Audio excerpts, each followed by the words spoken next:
So there's a word that I struggle with saying, familiarity.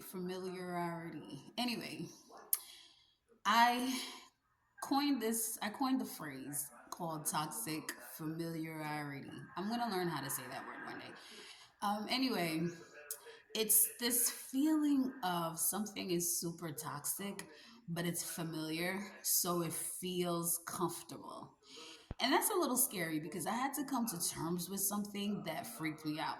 I realized that there are some toxic things in my life that felt like home. Isn't that crazy? There's something toxic. Toxic is like poison, right? Something poisonous felt like home.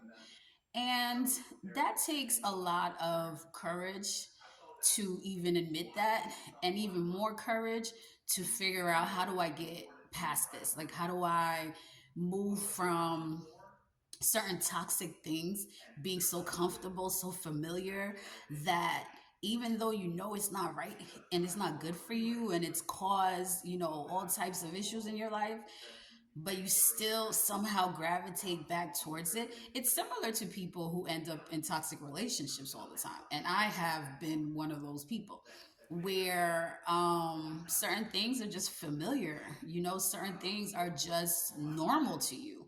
You know what I mean? Until sometimes it takes your own personal growth. It takes things to happen in your life. For me, it took God. It really took God to show me kind of allow me to go through some pain, allow me to go through some stuff that really shook me.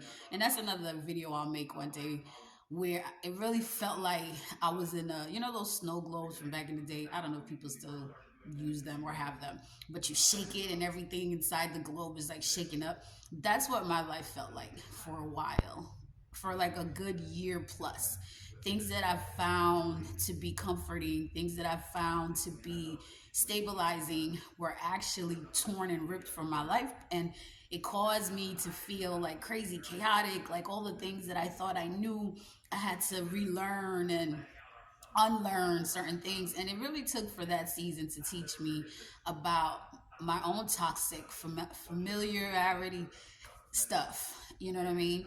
And so I challenge anybody that is not living the life that they want, that keeps finding themselves in the same cycle over and over. You might just be used to toxic things and it's comfortable for you. It's familiar, it's normal, it's what you know. So I challenge people, honestly, to just really dig deep. Those things that keep nagging at you, gnawing at you, it's doing that for a reason. It really is. And that's what it was for me. So be mindful of those areas in your life where there's toxicity, but it's familiar and it's comfortable.